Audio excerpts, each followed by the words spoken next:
You are now on. We should be good to go. All right, awesome. Well, good morning, everyone. Welcome to the meeting today. Mike is with us, Mike Scanlon is with us, and of course, Mike McConney and all our guests. So thank you very much for being here.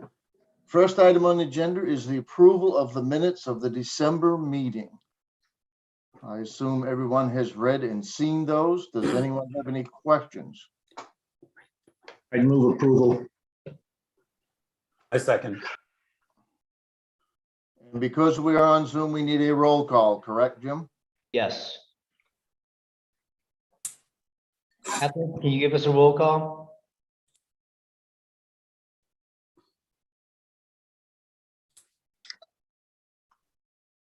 Can you hear me now? Yes. Yes.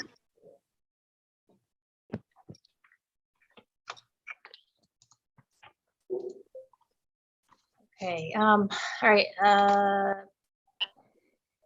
Sam Surprise. Here. All right, Steve Webster, Yes, I'm here. Joe Gray, Yes. Lori Norman, Yep. and is that it for the board? I think you got John Crimmins. Nope. Okay, and John. And John Jameson. And Tom Tyler, yes. And Tom Tyler, of course. Mr. All right, Oh, maybe All right. John Crimmins is not on. That was John Jameson that was hiding. Correct. Right. It's John Jameson. So And yes, John Crimmins has not joined us yet.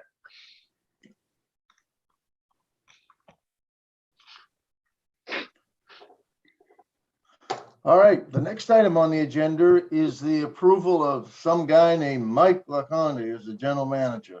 Well, let's not jump too fast, Tom. I think we need to have a dialogue on who's going to be chair and vice chair next year. Oh, yes, I skipped right over that. Thank you.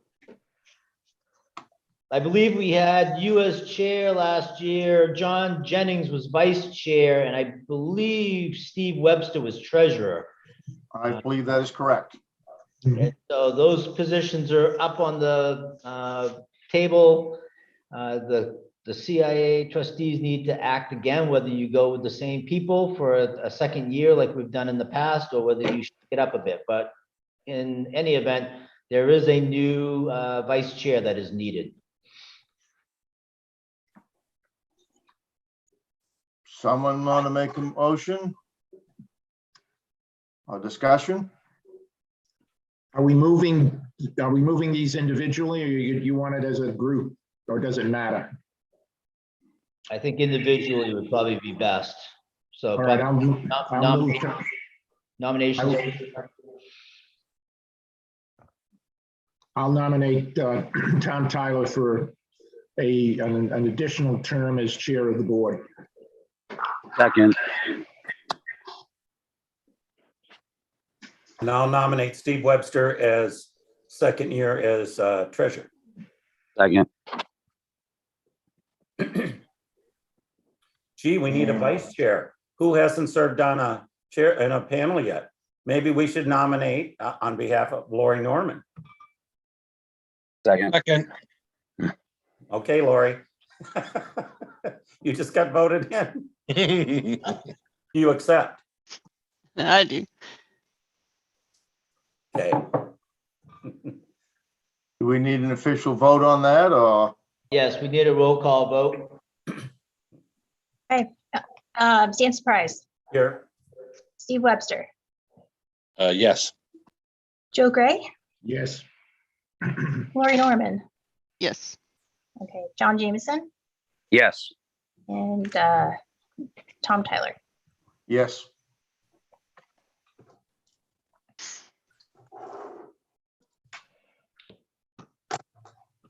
Now we're up to. Now we're up for Mike LaConte. Yes, and we're bringing forth Mike's name as Mike was hired a week and a half, 2 weeks ago now. He's been in the position, if not a little longer. It's probably seemed like years already, but It does. especially after this weekend with dealing with the Maine Mariners, right, Mike? Yes, yes. But we typically go through for the general manager's position, it's really a formality, but it's a recommendation from the trustees on appointment of Mike to the general manager's position, which the commissioners will take up at their February 15th and make the formal appointment for the position. So it is in line for the trustees to move Mike's name forward for recommendation as the general manager of the Cross Insurance Arena. Would someone make a motion, please? I'll make the motion. I second. So it's been moved and seconded that we forward Mike's name to the commissioners. Is there any discussion on the motion? What has he done for us lately? Well, I'll get to that in my manager's report. Okay, all right. Hearing no discussion, roll call, please. Sam Surprise, Yes. Steve Webster, Yes. Joe Gray, Yes. Lori Norman, Yes. John Jameson, Yes. and Tom Tyler. Yes.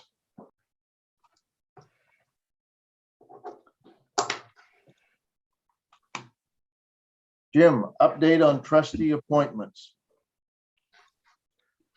All right, as you know, we had 3 positions open up this past fall. We had the District 5, Trustee District 5, which is up in the Brunswick area, which John Crimmins represents. That position was advertised. John put his name forward and no one else put their name forward. So we're bringing forth the recommendation of reappointing John Crimmins into the position for another term.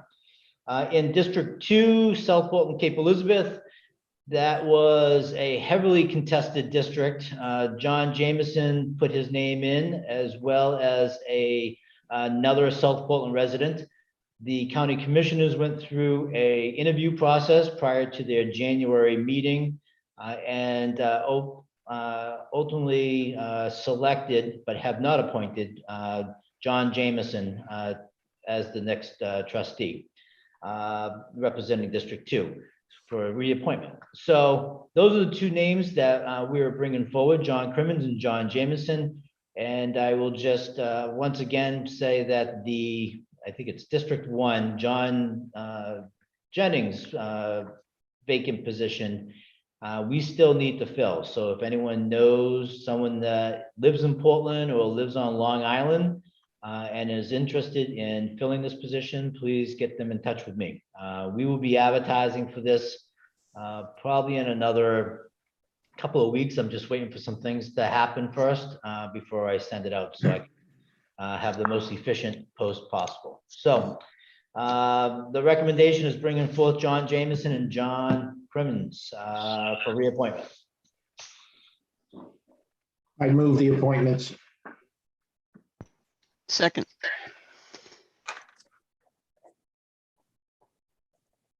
Do we need to vote on this, Jim? Because it's actually commissioners.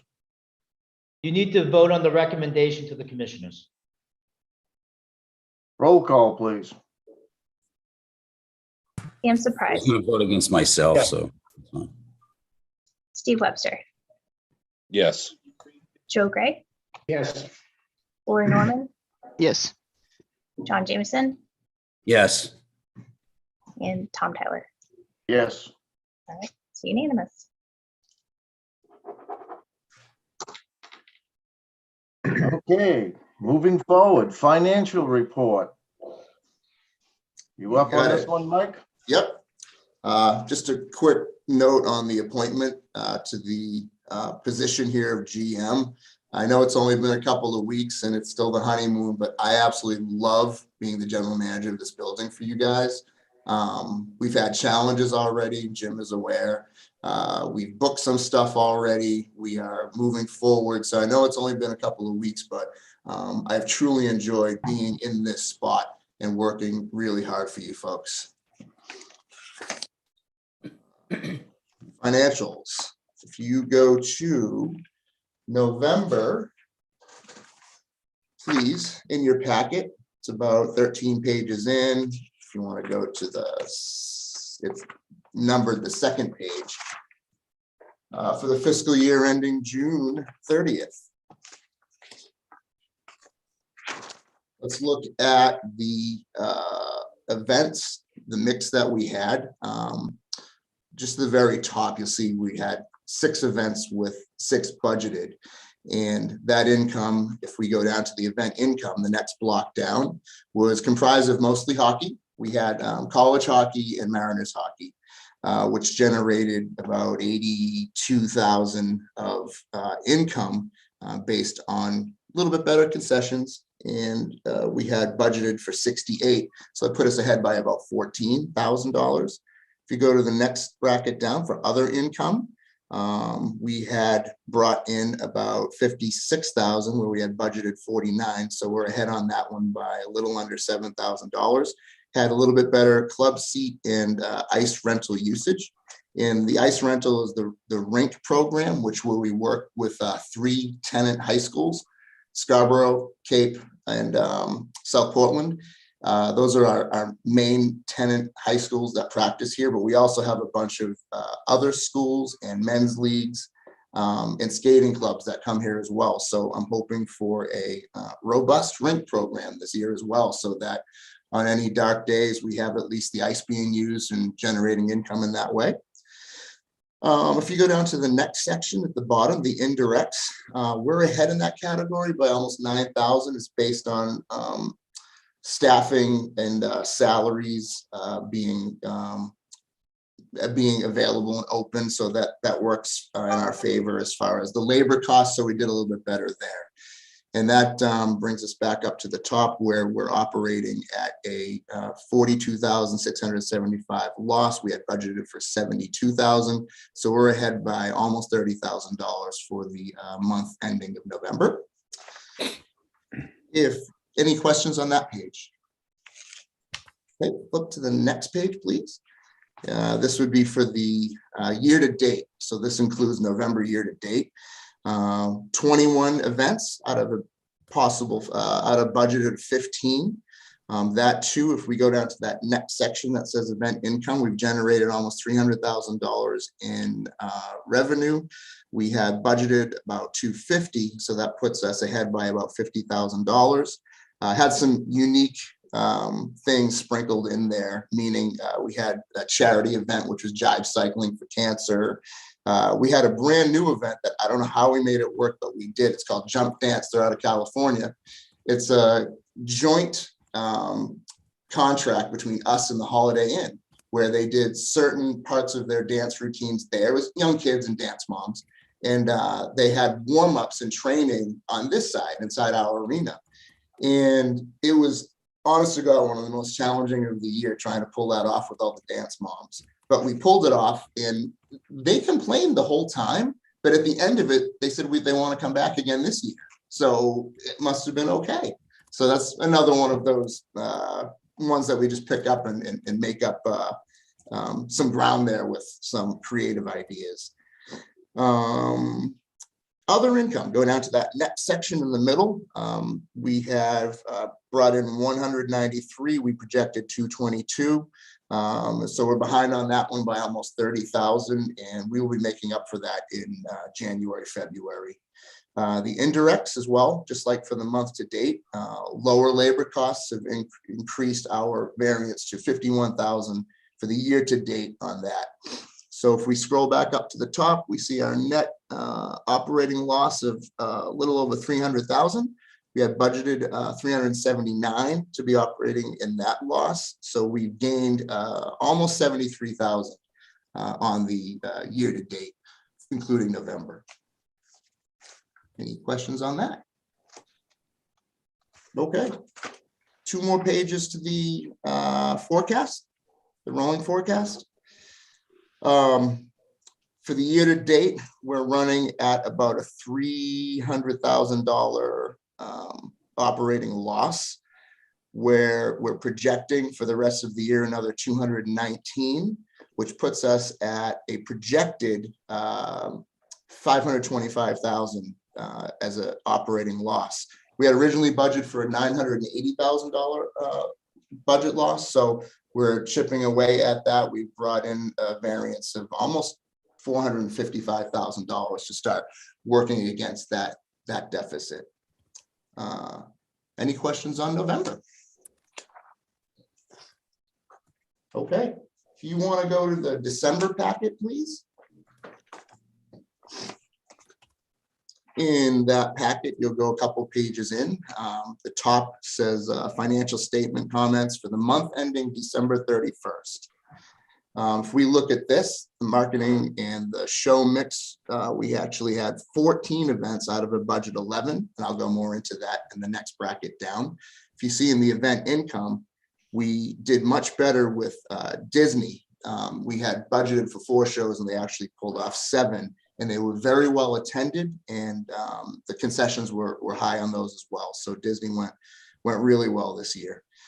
You'll see the total of the event income is $256,000. That's comprised of hockey, Disney, that waterfront concert was Pentatonics, Cirque, and then the minor show that didn't happen, which was Trailer Park Boys, but we were able to generate the 256, which puts us at about $96,000 ahead in the event income.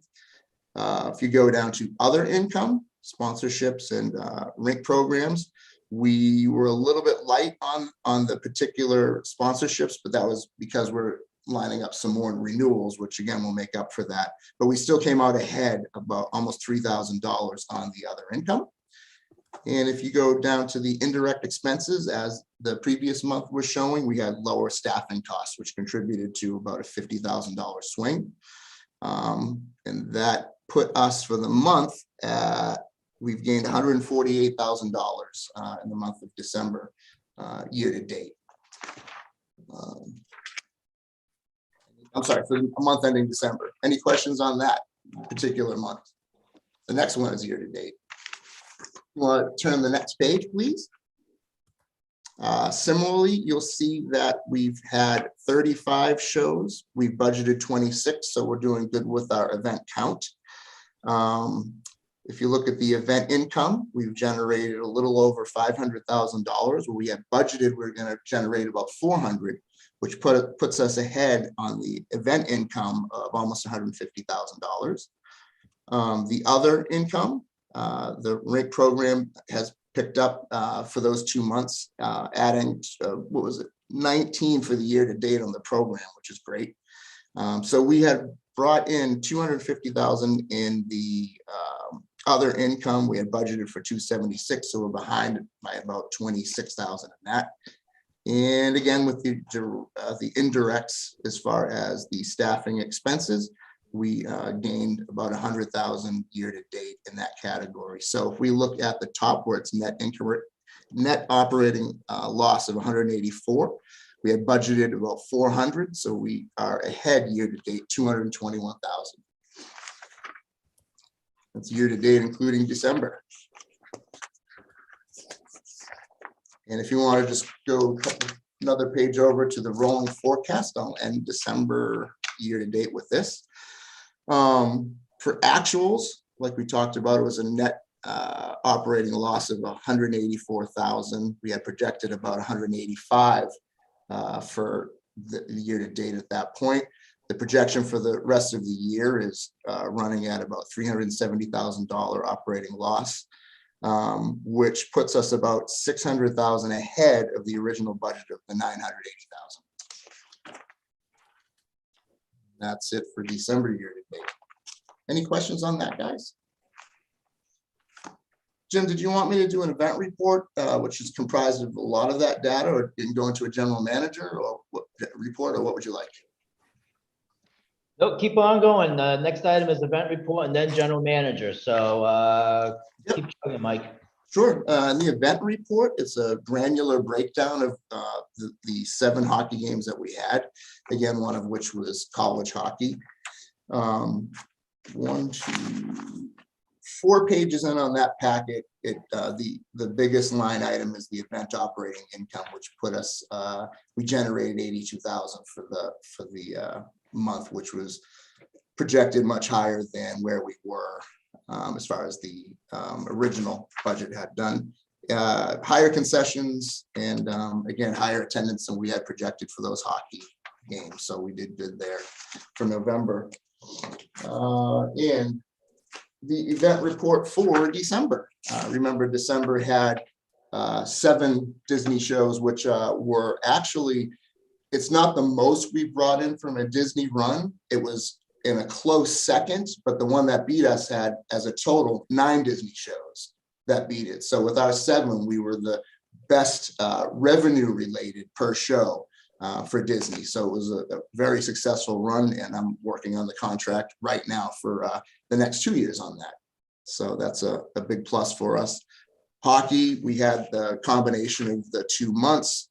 The minor, which was Fluffy, Gabriel Iglesias, put us, as we were looking at the previous one, we had generated $256,000 in event income for the month ending December. So it was a very good December for us.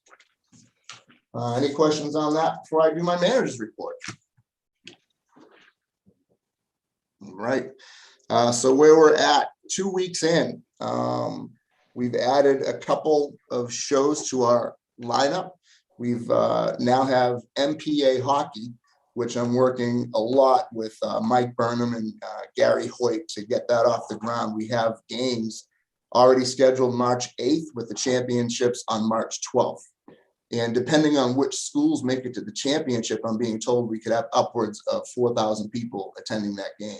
So let's keep our fingers crossed that the big schools go up against each other. So we've added Mpa Hockey to the lineup. And I mentioned Megadeth earlier. They're going to be performing here on May 12th, which is going to be a pretty hard rock show. I know Jim's going to want to attend that with me. And then some things I'm working on. I'm working on a hip hop show for June, a rock concert for August, a country show for October, and a pop show for November. And those are all being worked on. I'm hoping to land. If I can get 2 out of those 4, it's going to be just awesome. So working hard on that. And that's my manager's report. Any questions on that? Gabriel Iglesias, I know because I was at that show, he stayed till half the night and what have you. Yeah. And Melanie was talking about, the extra expenses we had. Were we able to work something out with the promoter to get some of that back? We did. We were able, I worked closely with their lead production and stage person to get extra hours on the union bill, to charge extra hours, which was a large chunk of the overage. And so that was one effort that we did to try to gain some extra revenue on that show that went 2 hours over the predicted or the projected show time. So we did recoup from the show some of our loss.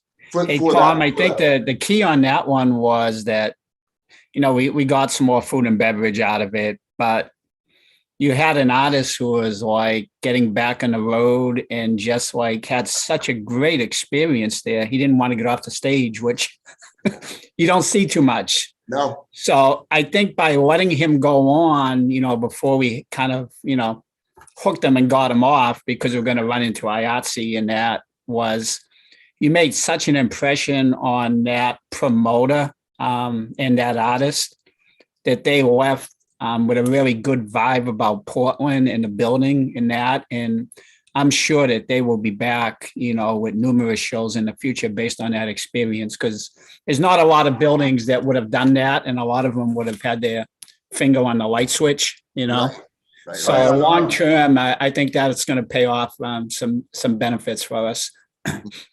Oh, absolutely. He put on a hell of a show. I was there and we stayed Yeah. to the bitter end. Yeah. But, and of course, going through a 5th of tequila keeps you in a pretty good mood. So. Yeah, and that promoter was also good because as we got stacked up and, we have more comedy coming up, Yeah. is that we had to move some shows around. And a lot of times the comedy promoters are very protective of their radiuses and they don't want other shows even near them. But, Mike and Melanie was able to work with, Fluffy's promoter and Jeff Dunham's and Mulaney's kind of pull it all together and do all this comedy in a short period of time. So they were good to us too on it. They sure were. Yeah. That was the only show on that tour that went that long. So he really did enjoy his stay in Portland. Oh, that's good. That's good. Any other questions for Mike?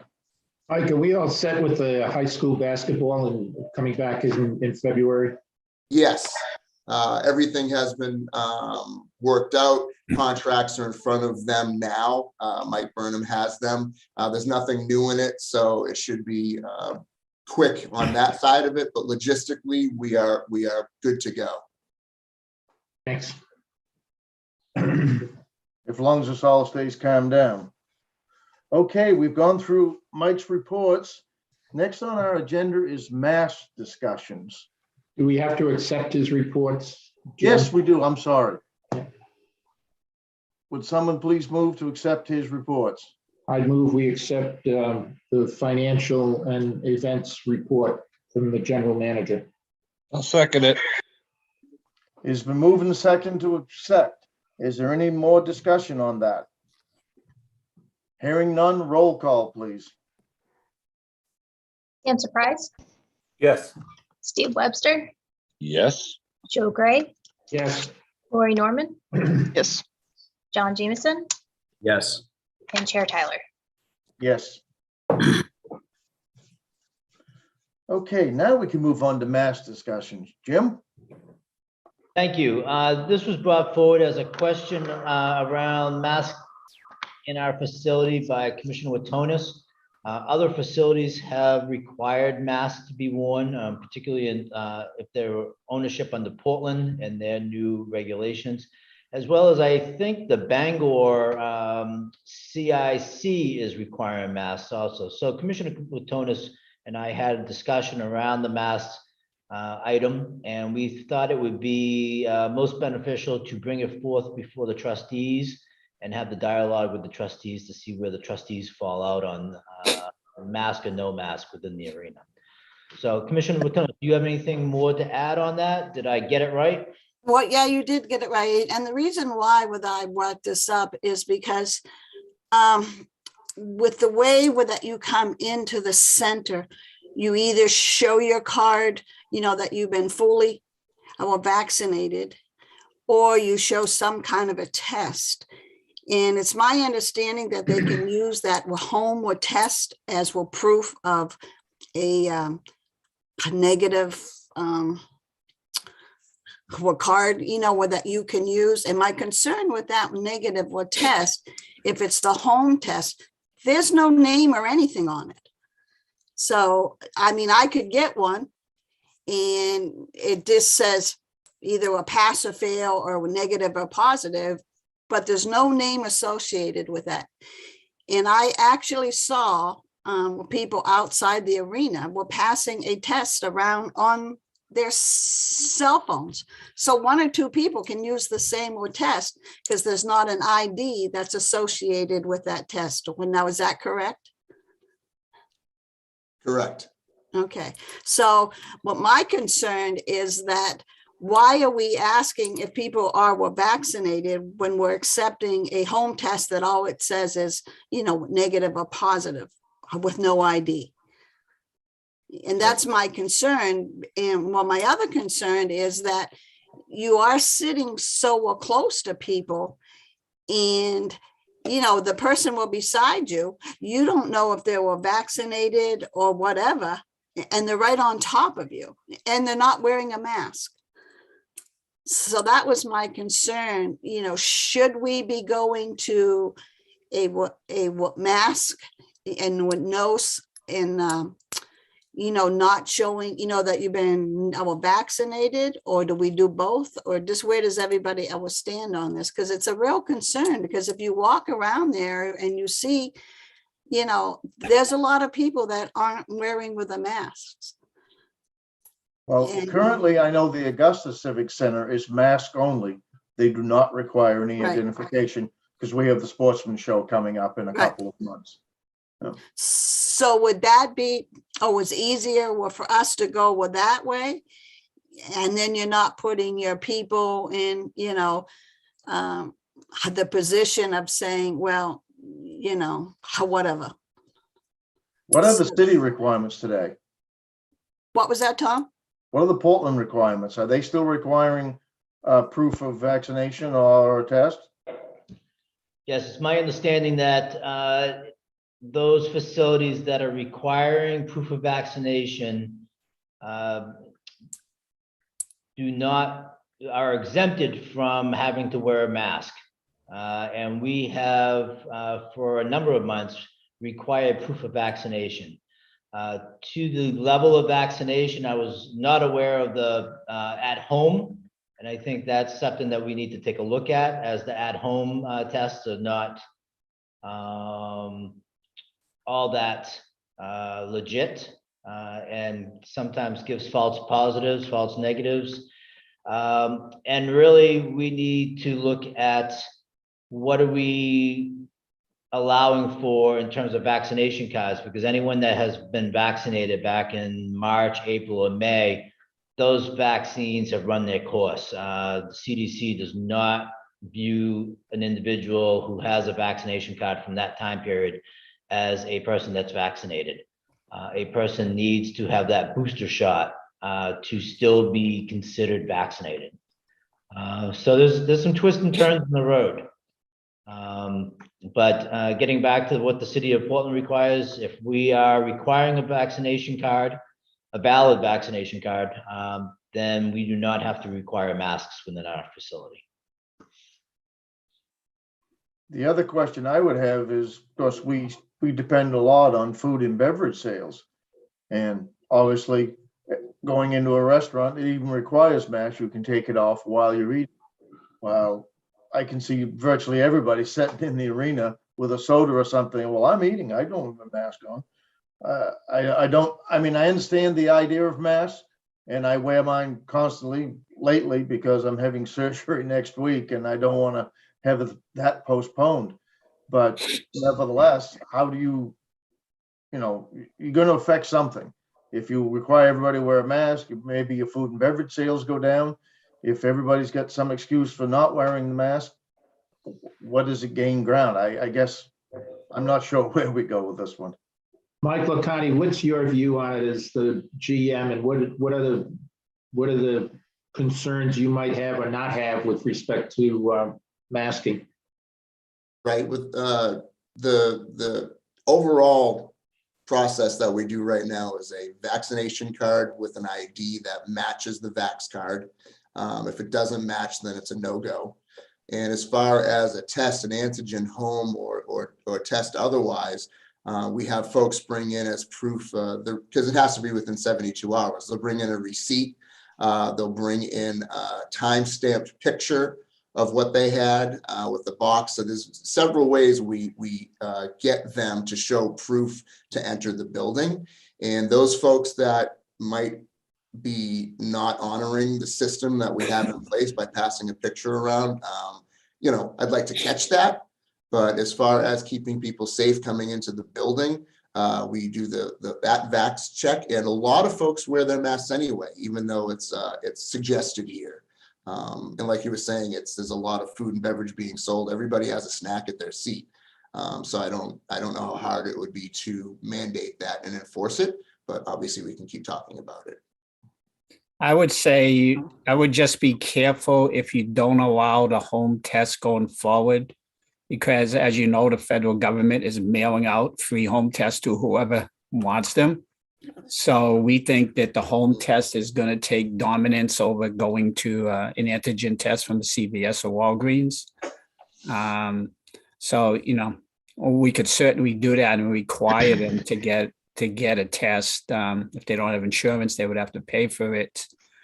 But the facilities where we're doing that, we also have a service on site where they can get a rapid test if they show up and get the results in like 15 minutes. Yes. So you should certainly look at that as an option. Most of our venues, they will have the testing or the mask. They won't have both. And to Tom's comment, where we have mask only, and I can tell you in Bangor it's very hard to enforce because somebody can sit there with a bucket of popcorn and virtually eat that for 2 hours, and it places our staff in a really a contentious position where, you're going up to people and every 5 minutes and taking the mask off, they're off, put it on. And at some point, what do you do? Do you eject somebody because they're not wearing the mask and call in police and have them removed from the building? So I personally speaking, I think you guys are on the right track with, requiring a negative test or vax, in lieu of a mask. I would agree with that. I don't think there's any foolproof solution for this. I mean, there's always going to be someone who tries to game any system you put in place, but I think it's just on us to come up with a reasonable solution that, we're kind of meeting that minimum duty of care to protect the people who are entering the venue, and follow any local guidance. I mean, I think requiring, proof of vaccination and or a recent test is probably the best we can do. And, instead of requiring a mask with it, maybe we put up signage that strongly recommends masking. So, Should we be promoting with a new mask? Maybe at the door, because, now they've come out with a cloth mask, where they're not, or doing it. So should we be doing some kind of our promoting of the N95 or the K95? Let me give you all my opinion on this, because opinions are like, well, I agree with Lori on this one. The rules change on a daily basis, unfortunately. The left hand doesn't know what the right hand is doing, and I think we need to focus on what is best for the cross insurance arena. And I mean, speaking personally, I don't think these masks do anything. And I've been to Texas, I've been all over the country. You wear your mask, you come home and you catch COVID. I mean, you can't win. I think it is up to individuals to accept responsibility for their own actions. If they're 87 years old, have diabetes, and have smoked for 80 years, they probably shouldn't be there. But the last thing anybody wants to do is go watch an event, especially if they wear glasses, wearing a mask all day, because you can't see anything, your glasses fog up, and it just sucks the fun right out of it. What we're doing now, I think, works, but there are always going to be people. I know people that got a test like 3 months ago, and they get on their phone and just change the date. I'm like, well, how the hell I mean, I'm not smart enough to do that, but anybody between 6 and 18 certainly can, because they're better with the phones. We have to use some level of common sense here. And common sense would dictate we do the best we can to make sure that we're adhering to the local guidelines, which I guess is Portland. But other than that, let people accept their responsibility for their own actions. If they want to wear a mask, they can. If they don't, you put a sign up saying, basically, be smart. Stay away from people. Don't breathe on them. I mean, this is a civic center per se, and you got 70 or 80,000 people down in Foxborough, and not one of them wearing a mask. And most of them are probably fine. But sometimes we overthink this stuff, and I think we need to simplify it. If what we're doing is working, we'll let it work, because there is no smoking gun here. There's nothing that's going to make it perfect, and I don't think we want to make it harder on the people that come to enjoy a show. We want to make it easier and educate them at the same time, if there is a way to do that. Well, it's my understanding that at the basketball tournament, that's coming up, masks are going to be required. Have you heard that, Mike? Yeah, the MPA is requesting. So for different shows that come in, we have had to modify for the better what we're doing to appease the show. For instance, we've had concerts that made my back of house staff have to be tested before they even come in the door. They've had different folks coming to the building that had to be tested or masked or whatnot. So for shows that want more than what we already do, to make them happy for bringing a show here, we will accommodate their requests. So the MPA is one of those where they have a mask mandate that they want to follow.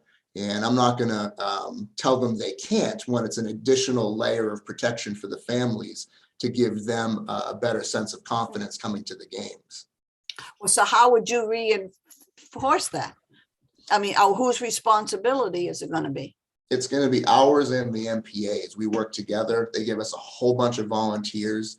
And I mean, we police things now as far as, like you were saying, those tests that aren't accurate or valid or whatnot. But my staff is mandated to wear it. So everybody in concessions, the union, operations, events, we're mandated to wear the masks. And we actually do, we've actually picked up the enforcement that we're required to do. I actually have our command center scanning different platforms to make sure that our staff did not remove their mask. So that's one thing we're doing as far as the venue side. But as far as that show coming in, meaning the MPA will accommodate their request so that they don't have to change their rules, because that's how they've been doing it all along. Are they Well, I allowing think- people, are they allowing people to eat in the stands and drink with their mask down? And then if they're Yep. not, they're supposed to put it back on?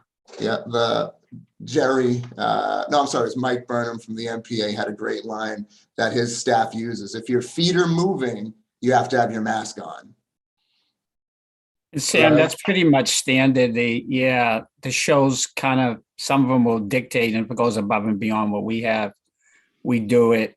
But as far as eating and drinking and that's really on the venue's decision, Yeah. to make an accommodation for that. Yeah. I tend to fall in, Stephen, I disagree with you on this. I don't like to leave it up to individuals because I think there's too many morons out there.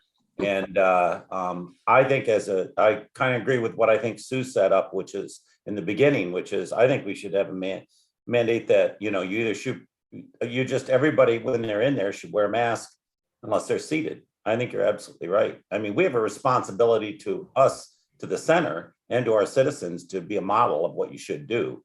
I don't have a problem wearing a mask anywhere right now. That's just me. So I don't agree that we should, open it up and just make it willy-nilly. I think we should, that's my opinion, set it as a mandate, just say, we do it. This is what we're doing here in Portland until things change. When will that be? When will that be? I'll give you a simple example. My wife works at Whole Foods. For 2 years, they've been required to wear masks while they're working. Yep. For a while, the customers didn't have to, but once Portland changed, then the customers had to wear masks. Almost to the person, every employee at Whole Foods has gotten COVID wearing a mask while they're working. That's not justification to let people not wear, to encourage people not to wear a mask. I'm not encouraging them not to. Well, I'm you're saying that we shouldn't force it upon people. Well, If I they've did- been vaccinated or they've already had COVID and have immunity already. I They mean, don't again, have this immunity. is That's a Look, I think misnomer. there's a responsibility factor well beyond this. We need to remove all emotional feelings about this and think about what kind of impact do we have, what kind of responsibility we have to the public. And when we do that, we have to do it. It's not a choice. So we have to remove whatever political, whatever ideological feelings that we have and say, what obligation do we have to the public?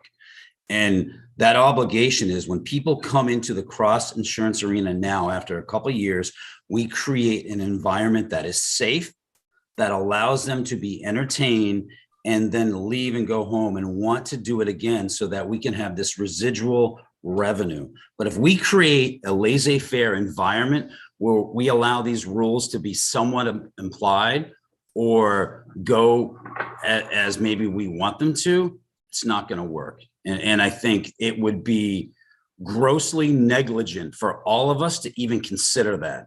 So I would suggest that we ensure that we wear masks, that we're safe. We promote great events so that we have more people that will come back here. So there will be a day. It's not today, right? It's probably not tomorrow, but there will be a day when we won't have to do this. But for us to have a conversation about this is asinine. All right. Wear a mask, be safe, allow us to have other events so we can have revenue so that, you know, when Matt comes back and says, hey, look, we even grew more revenue next quarter, right? This is, I don't even know why we're having this conversation. Let's just talk about how we So can what create. we've been doing all along has been asinine by testing people No, and then what I'm giving them saying the is option. that for it Well, to that's what drop you just mass, said. I mean, Steve, come on, stop. All right. No, enough. We're not gonna, I think it's silly for us to have a conversation about dropping mass. I think that, you know, let's put it to a vote. You know, I would rather us all vote on it right now so we don't waste conversations about what, you know, our own ideology is about it. And, you know, I'll go with the group. If the group says, hey, we don't have to do it, no problem. But if the group decides we should, I'm just saying right now on the record, live on TV, I think that we have a responsibility to the community to ensure that we wear that. And I hope that everyone else has that feeling. Question, Mike, how much would this affect what your people do? I mean, I know you can't hound everybody all the time, and to Mike Scanlon's point, you know, do we get the police and throw somebody out? I don't think we go that far, but is this going to put an undue burden on what you are asked to be done? It's just going to be another layer of training for the folks. You know, their job has changed so many times in the last 2 years as far as what they do to get people in safely to enjoy an event. So I don't think it's going to be an undue amount of change for them. It just will be one more layer we add to it as far as what we have to watch for and what we need to enforce. So it's doable, but it is just more work. But, you know, they've been having to do a lot more work as of recent history than they have in the past anyway. So it's up for discussion. Listen, you set the policy and we'll enforce whatever policy. You know, what you're doing right now, I think is great, or what we're doing. There's a lot of venues that are requiring masks, but don't require proof of vaccination or negative test. They require one or the other. But just for clarification, I heard that, you know, I think somebody said we're going to drop masks. We're not dropping masks because we've never had a policy to begin with, so we're not changing policy. We're just asking about instituting a new policy. So I just wanted to be clear on that. Yes, sir. And it doesn't really make sense to me that we are requiring staff to wear a mask, well, but we don't require our patrons to wear a mask. Well, for example, that if I walk into the county, our building, I have to have a mask on regardless. Okay, regardless if I have the vaccination, I have the booster, I have to put that mask on. So why are we requiring staff, well, but nobody else, you know, to be wearing a mask? And I do agree with that. We need to keep it safe there. And, you know, well, maybe people need to be educated and, you know, to wear the proper mask, because if you walk, you know, like around or during the event, there's more people with no mask than the people with a mask. And I can honestly say, I don't feel comfortable coming in there right now. You know, I have season hockey tickets, which I've been giving away because I just don't feel comfortable. And, you know, maybe that's me, you know, I'm of that age and I've got some underlying health issues, but not knowing and not making sure that somebody is wearing a mask, you know, I just don't feel safe, and I don't feel that we're doing our part, but that's me. So, you know, those are my thoughts on the mask. So I knew this was going to be a tough discussion. So, but you know, We got to have it. I don't think it has to be. I mean, the current policy is what? Proof of vaccination and mask? Is that where we are right now? you don't have to wear a mask. So you don't have to wear a mask currently. Staff has to wear a mask. Gotcha, gotcha. Staff has to, yes, which, Well, you know, to me, doesn't make sense if a staff is wearing a mask, but nobody else is. I mean, if it's not. Virtually every required. business you walk into today, outside of the city of Portland, staff is still wearing masks. You go to the grocery store, they're all wearing masks. Right. And Right. people shopping maybe 50-50, but although in the last 30 days, I've noticed everywhere I've gone, it's probably more like 75% of the people have got masks on. Because you go to the city of Portland, you're required. You shop at BJ's, it's required. You go over to Market Basket and it's not. Yeah. It's across the city line. But yeah, I mean, it's a tough question. And I know people every day. I hear somebody, in fact, a friend of mine I just talked to this morning, his wife tested positive yesterday. So I don't know what the answer is. Masks maybe help, but then again, they're saying the cloth masks aren't worth a dime. If you don't have a 95 series mask, then you might as well not wear anything. So to Steve's Should point, we be promoting a better mask? That's. Well, I mean, maybe- I think the reasonable thing to me is so we're already aligned with City of Portland, where you have to be vaccinated, and you don't have to wear a mask if you're vaccinated. However, to John's point, I mean, I think to me, the ideal thing is to require masks as well. But I mean, look, you have to take a risk-based approach. Right now, I think the current level of transmission in the community says you do everything you can to make your patrons safe, which would be requiring proof of vax, recent test, and wearing a mask unless you're eating or drinking. There's always a way around that, like we were talking about. But I think we reevaluate this maybe every 30 days as as the risk levels are changing, and we can make adjustments then. But I don't disagree, John, with you at all. I think we have a responsibility to be, provide as safe as an environment as possible. And I would just approach it like that. I mean, look at the current levels of transmission in the community on a rolling basis, and we can make adjustments as needed. Yes, Jim. I just want to bring up that our anchor tenant in the building, the Mariners, they are not on today. And I wanted to touch base with Mike to see whether he has had any discussions with Adam around a mask mandate. And I only bring this up as a concern is because when Melanie and I were working through the whole requirements back in September of vaccination, mask, whatever, we were hounded by a number of season ticket holders of the Mariners that were demanding that we give them, the Mariners give them refunds for their season ticket packages because there was no way in hell they were going to be wearing masks at a hockey game.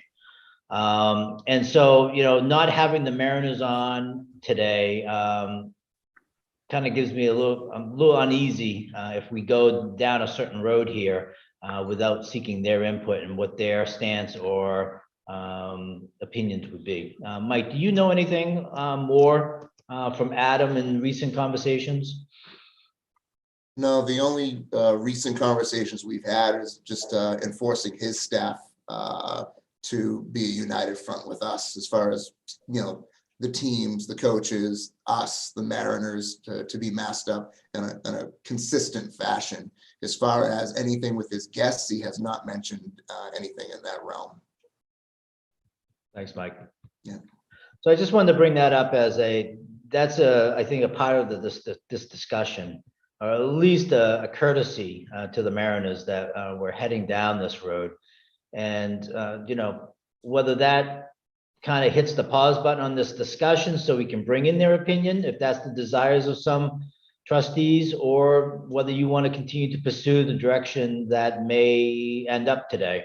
I just wanted to bring that out and, share it as a concern that in the past, we've had that conversation with the Mariners and it's been 50-50.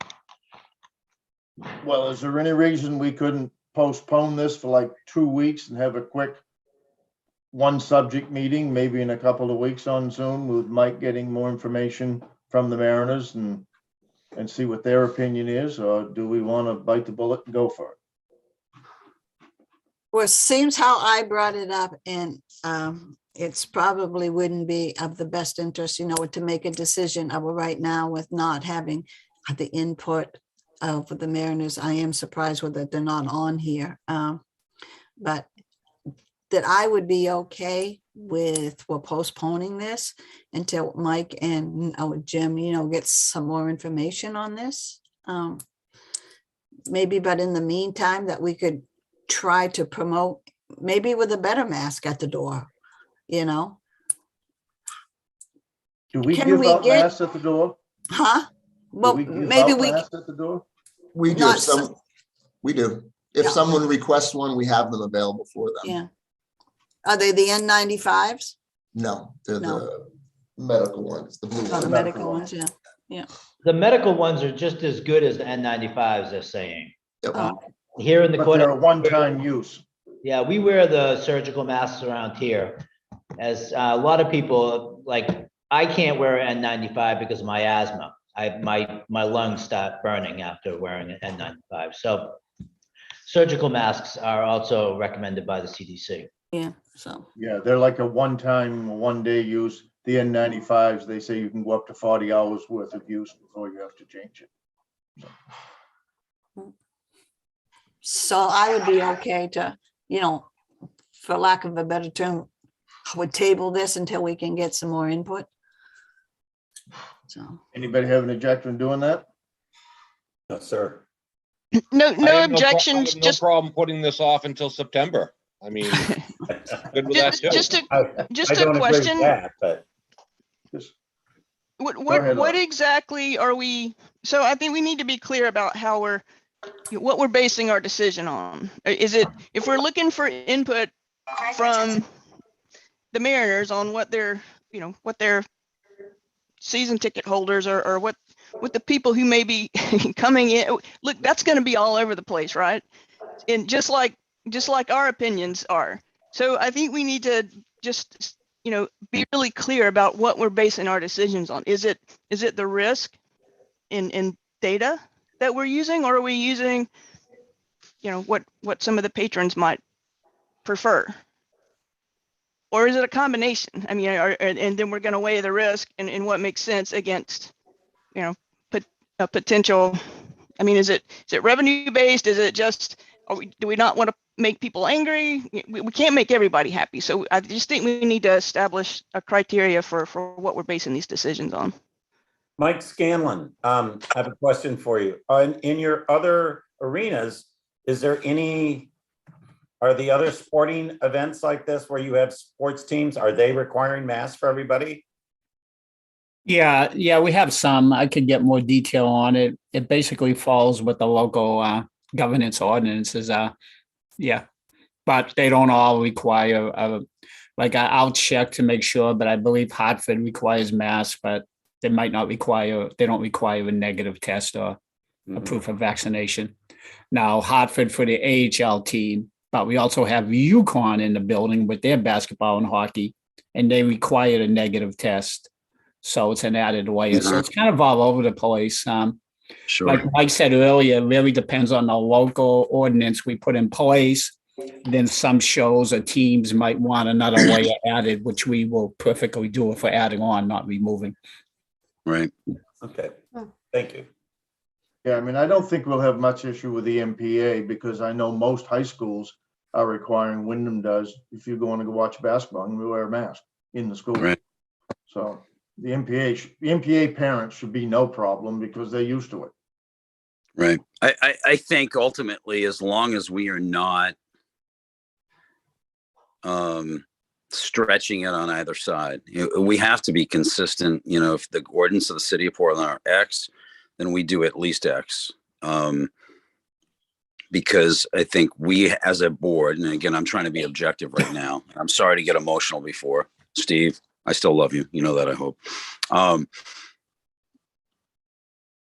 As long as we don't expose ourselves to any risk, I think that's the biggest thing that we have to look at. How do we mitigate risk, right? And if we're doing that, or if we're at least net neutral, and we're showing that we're good stewards of the city of Portland and for Cumberland County, that's our goal, right? I mean, that's really it.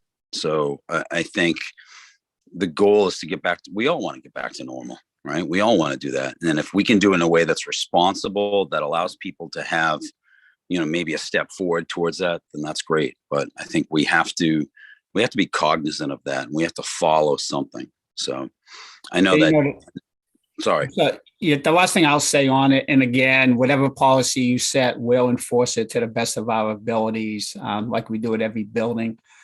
The challenge that I've seen with mask and I've seen it in Bangor is where you have a concert and you have a general admission floor, so you have no seats and you have 1,000 people on the floor, and you can't go into the middle of the floor and wade through all these people because you see somebody not wearing a mask. It's just, there's no way to physically do it. And then it kind of reverses on us, where all of a sudden that if somebody's not wearing a mask and you have people who are wearing a mask complaining, that, and then it puts it on our staff to try to address that situation, right? Where, you try to enforce the mask, or you try to relocate them somewhere else, or anything like that. But again, there are challenges with everything. And, and if this is the way we want to go, we'll enforce it to the best of our abilities. It won't be 100%, won't be foolproof. But, we'll do the best we can with it. Okay, so I guess the overriding feeling is we're gonna postpone this until Jim and Mike get more information regarding what the Mariners feel and our prime tenant. And Will do. we'll have the Mariners on the next meeting. Okay. Anybody have any objection to that? I did not invite them today. Okay. So it's All on. right. So the subject is on hold and we can move on. We need to enter an executive session pursuant to the general provisions, Title I, MRSA 4056D, for the opportunity to discuss negotiations. Would somebody move that, please?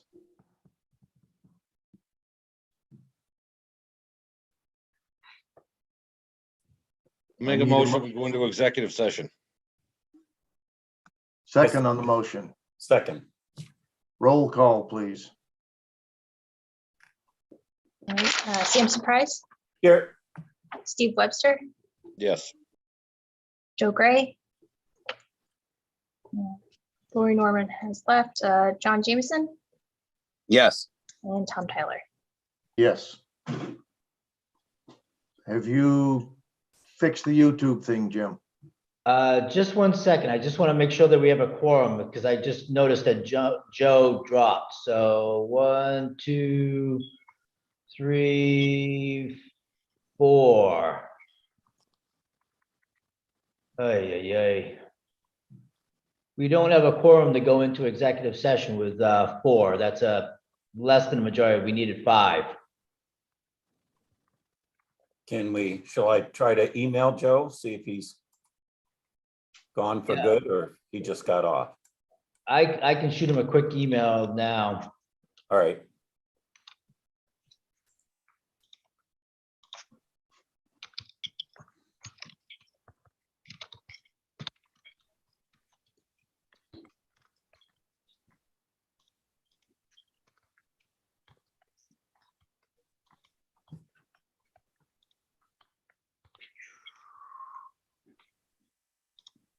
Yeah, Laurie noted she had to leave, but I didn't see anything from Joe. Yeah, neither did I. I just looked up and my screen got shorter, so I'm wondering whether Joe had connection issues or whether he had something else to go to. Hey, Jim, would you like me to sign off for the executive session? Yes, please. Okay. Hey, the last thing, and I'll be out in a few weeks to see Mike and the staff, is the last thing I'll say is Mike is going to be attending. We have our GM meetings in Los Angeles coming up this weekend and next week. There's also the Pulse conference out there, which is the biggest conference for event promoters and agents. So as part of our merger and our new company, we are bringing all our 200 some odd GMs out there. And the company is going to pay their registration, their hotel, and their airfare for the conference. So We're going to do that for all our venues. So save you a little bit there, but it's kind of a gesture we wanted to do with the merger and the new companies for our clients to pick up all the expenses for the GMs. So with that, hopefully I'll see you in a few weeks, some of you or most of you, and have a great rest of the week. Thank you. All right, Thank you, guys. Mike. Thanks Thank for you. everything. Have a good Thank week. you. Well, I am not seeing an email from Joe. Once you're down in Florida, you got so many other things to do. Let's plan this. Unfortunately, we're not going to be able to go into executive session because we don't have the votes.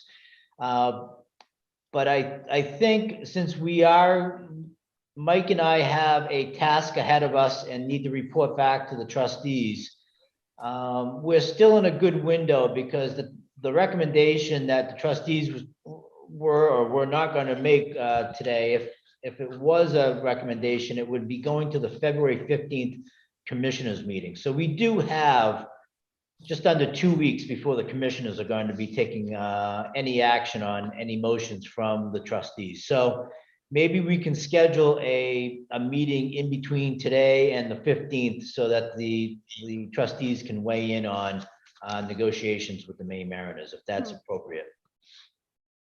Yes, sir. Should we maybe be thinking to move this one meeting, to like an 8 o'clock, would keep with people on? Because I know whether it was moved, to 9 o'clock when Holly and I had to travel. Okay, but well, maybe that's, with the issue that, people have to get off, by 10 o'clock because there's other things going on. So should we look at, because with their Zooms now, to go back, to the 8 o'clock? Would that help the issue of a quorum? I think it's a great idea, Sue. I Yeah, I mean, I we can, don't have the travel issues that we moved it to 9 for. Right. Yeah, it doesn't matter to me. And as of next Tuesday, I'm going to be in a cast for a month anyway, so I'm not going anywhere. Yeah, when it comes time to go back into meeting in person, is the 9 o'clock a better time for in-person meetings and we can go video 8 o'clock? Because ultimately, I think, I guess I'm going to be an optimist here. Numbers are dropping within our region and the region's getting better. So, I can see us maybe not next meeting because it's within 2 weeks, but maybe our meeting after that, maybe the meeting that we tackle the budget in late March might be in person. And, if what we're seeing in other parts of the country happens here, we tend to be about 2 weeks behind everyone else in the country. So hopefully we get better and we'll be back in person sooner than later. But I'm not seeing anything from Joe here. He's probably on the beach by now. So How about Lori? Lori had said that she originally was a 9:30 and heading out, but then she emailed me and said she could do 10 o'clock. So I knew when we started running a little late on the mass discussion that Lori was going to have to jump off before the executive session. And truthfully, the executive session, you saw in my email the other day, it's going to be a pretty quick one, I believe. But Yeah. we still have to have that discussion, unfortunately. So if it's all right, Mr. Chairman, I will, after this meeting, shoot out a couple of dates and times in the next 2 weeks to see what works for everyone. Why don't we Sounds just good. try to do it a week from today, Jim? I mean, a week, you only have one conversation. yeah, I mean, That's fine. If that works for those on, sure. I can do it. Yeah, that's fine fine with me. Sure. A and week. I don't care if it's 8 or 9, whatever works for you guys, but Yeah. I can't do the 9th, which is a week from today, because it's the Eggs and Issues at the chamber, which I go to every month. So I could. You want to move it to Thursday? Can we do like a Thursday instead, Sam? Would that I be, can- is that, yeah. how is that for everybody? I mean, Later in the week is always better for me. but that's just me. So I don't know what everyone else's schedule, but if for this one time, if we had to move it to Thursday, could we all support that? I can do it. Thursday, the 10th would be good, and I might still be on OxyContin, I might not, so we'll figure that out. You know what? Maybe it could be great. There could be some misinterpretation of Robert's Rule of Order at that point, right? So That's fine by me. It's in my book. Jim, is Yeah, that the good with 10th you? works, so. Jim? Thursday, yep, Thursday, 8 o'clock, 8:30 works for me. excellent. Fine for me. So we want to plan on 8:30 Thursday. 8:30. Sounds good. All right, If we're gonna do something different, let's do it at an odd time. all right. All right, then I guess we're all set. Jim, you all set? Yes, we just need an adjournment. Motion to adjourn. Second. All done. Great. All Have a right, good guys. week, everybody. Happy Take care, Groundhog Day. Do we need a Take roll care. call on that? No, not for an adjournment. Not for an adjournment. I didn't think we I did. don't think anyone wants to stay. No. See you.